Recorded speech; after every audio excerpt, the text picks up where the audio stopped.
everyone who lives in the small community of Reed City has a story to tell when it comes to the permanent guests who still reside inside of the Osceola Inn. And now, some of the crew members who have been working to tear down the building can join in on the conversation. And they talked about being up on the third floor, inspecting the buildings, the different rooms, and she went inside one of the rooms and the door just closed right behind her. Thinking that someone was playing a joke on her, the contractor walked out of the room and looked down the hall, only to find that her coworker was at the complete opposite end of the building.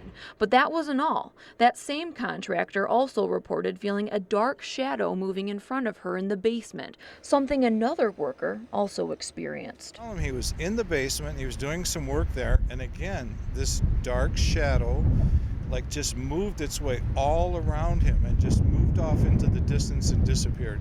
So once this building is torn down, where will its guests go? That is the big debate in the town.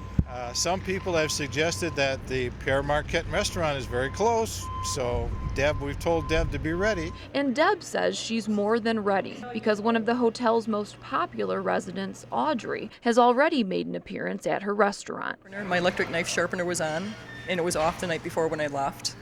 And we also came in one morning and the blender was going by itself. But all ghost stories aside, this building is full of more than a century worth of history, and community members like Ruth Crockett, whose grandparents owned it in 1903, hold a lot of memories close there and are sad to see it go.